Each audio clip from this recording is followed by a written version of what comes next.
This is an important car for Honda. Here in Canada and as well the United States, the Civic is the best-selling compact car on the market. Only the Toyota Corolla comes even close to it. But with this new 11th generation Civic, does Honda have another hit on their hands or have they spoiled it? Well, let's go for a drive and find out.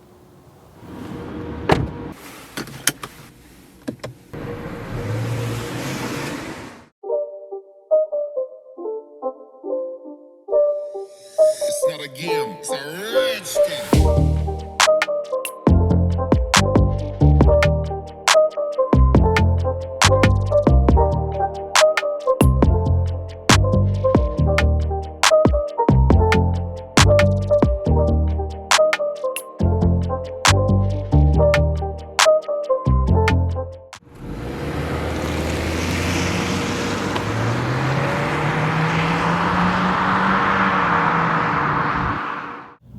While this is a new generation of the Honda Civic, the engines get transferred over from the previous generation.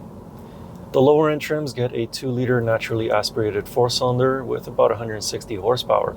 The higher end trims, like this top touring trim, gets a 1.5-liter turbo 4-cylinder. This engine produces 180 horsepower and 177 pound-feet of torque and is mated with a CVT automatic. While this 4-cylinder isn't going to pin you to the back of your seat, it really wasn't meant for that. And if you do want that feeling of getting pushed to the back from a Honda Civic, then go for the Type R. But for everyday use, this is more than enough power. Better still, because this engine is turbocharged, it has a lot of usable torque. So that peak torque figure of 177 pound-feet is reached at a very low 1700 RPMs and is sustained all the way up to 4500 RPMs. The Corolla, the Sentra, the Elantra, and the Mazda 3 all have naturally aspirated engines. So you really need to rev those engines up to get the most out of them. Whereas with this turbo engine, you don't have to do that. And as I said earlier, this engine is mated with a CVT automatic, which isn't the most engaging transmission out there. In fact, most of the Civic's competitors use a CVT automatic, the only exception being the Mazda 3, which still uses a 6-speed automatic. But honestly, this CVT is okay for the type of car that it is. It doesn't try to fool you into thinking it has virtual gears, and when you're driving it normally, that is. If you put it into sport mode and start using the paddle shifters on a steering wheel, then it will give you 7 virtual gears. But in everyday driving situations, it'll just rev up to whatever it needs to be when you accelerate and then quickly drop back down the RPM so that it saves you the most amount of fuel. Speaking of which, the 2022 Honda Civic is rated for 7.6 liters per 100 kilometers in a city and 6.1 liters per 100 kilometers on a highway. Best of all, this turbo engine does not require premium fuel. During my time with the Civic, I only managed 7.5 liters per 100 kilometers, but in the car's defense, I barely did any highway driving. If you do stick to city streets or twisting mountain roads like how I did, the handling dynamics of the new Civic are much more mature, for lack of a better word. The steering response is sharp and communicative.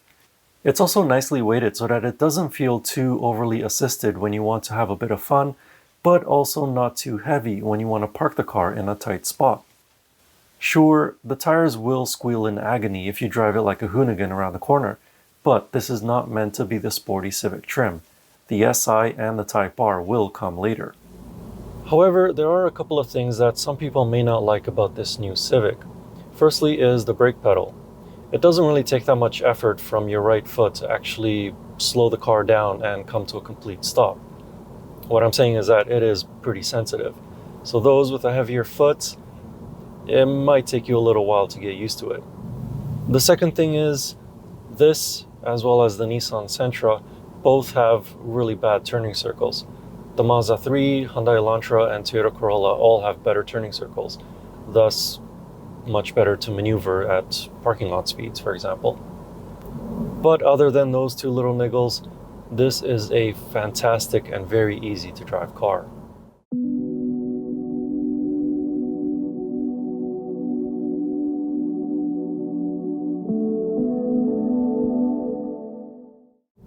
The ride of the new Civic is actually pretty compliant. The suspension does a good job of absorbing the bumps as well as resisting body roll around corners. These seats have also been redesigned so they provide a bit more comfort and support than the previous generation. As for noises inside the cabin, there's no squeaks, no rattles. Engine noise is actually really well subdued, under normal driving conditions that is. If you put your foot down, of course, you're going to hear it. Wind noise has also been drastically improved over the previous generation. However, you do still hear quite a bit of road noise. So at higher speeds, say on a highway for example, you can really hear those tires against the road. Inside the new Honda Civic, of course it has been completely redesigned. In front of the driver, where there used to be a digital screen and sort of retro semi-digital gauges, it's now just a simple driver display. The graphics are very crisp and very sharp looking. I really like that. The infotainment system is the latest Honda infotainment system, and they have kept the physical buttons for the home screen and the back button. Volume knob is still here, yay, and as well you have buttons for tuning. The graphics look fantastic and the screen is really quick to respond to your inputs. My only minor complaint is with the backup camera. It still is standard definition, not high definition, so that's just something that hopefully Honda will upgrade later on. Below the infotainment system, you have new air vents with these prongs sticking out to control them. I'm not sure how I feel about these things, because if you probably give them too much of a yank, they could just break. But every time I want to move it around, I feel like I should have my pinky up. More air, sir. Okay, sorry, that's my bad attempt at a posh British accent. But I do like the mesh that's in front of them. And speaking of air vents and controlling the climate, have a listen to these knobs on the climate control. Hopefully you can hear that. That is like really high quality. Not even BMW has high quality knobs like these. They're just fantastic. There is a little bit of shiny black plastic, but it's mainly relegated to this air vent mesh grille outline thing that's across the dashboard and a little bit on the steering wheel. But for the actual buttons on the steering wheel, they are more traditional looking. And here on the center console, it's a completely different type of material. It's still plastic, and it's got some texture to it, but it's not shiny black, so fingerprints, dust, scratches, they're not really going to show. As for interior space, 6'4" of me has no issues. Legroom, headroom, not a problem. This seat is all the way, well, pretty much all the way to the bottom, so I can have more headroom. But other than that, really spacious and comfortable. Let's go check out the back. The new Civic has a wheelbase that is 1.4 inches longer than the previous generation, and that really shows back here. Sitting behind my driving position, my knees, yeah, they brush up against the back of the seat, but they don't feel squished. I got plenty of space for my feet, and same for my head. Hair is brushing up against the headliner just a tiny bit, but don't feel squished at all. Obviously, I don't want to be here for a long road trip, like 5 hours or something like that, but for shorter trips, say from the suburbs to a downtown core for a dinner, I'd be totally fine to sit back here. And in the trunk, the Honda Civic has 408 liters of cargo capacity. And just look at how much space that actually is. I mean, you can fit a body in there. Of course, if you do need more space, just pull a couple of tabs and the rear seats fold 60/40 for more unique items.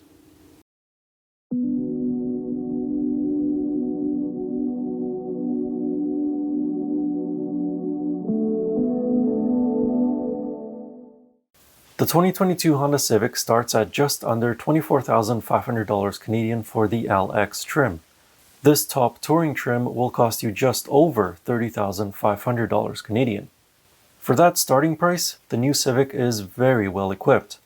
In Canada, it comes standard with heated seats, Apple CarPlay and Android Auto connectivity, LED headlights, blind spot sensors, automatic climate control, remote start, forward collision alert with automatic emergency braking, lane departure warning, adaptive cruise control, and a 7-inch touchscreen. Upgrade to this top touring trim and the Civic will come with navigation, a larger 9-inch touchscreen, wireless Apple CarPlay and wireless Android Auto, wireless phone charging, leather upholstery, front and rear parking sensors, and the 1.5-liter turbo engine. Some of these features differ between the Canadian and American market. So for example, the Civic has standard heated seats and blind spot sensors here in Canada, whereas they are only available on higher trims in the United States. As for how the new Civic looks, well, the exterior doesn't look as exciting as the previous generation. I'd even go so far as to say that it's a bit boring. The previous Civic had interesting lines and shapes in the exterior design. The new Civic has smooth curves, which are not bad, but it looks like it'll blend in with other cars in a parking lot. I understand that this new Civic is a global car, so every country gets the same looking vehicle, unlike previous generations, so it has to appeal to a much broader audience. But the design is a bit too far on the conservative scale for me. So, is the new Civic a good car? Well, I'm not going to beat around the bush about it because this is a fantastic car. It's economical, it's spacious, it's got the latest tech, it's got plenty of power. Overall, it is just a great car.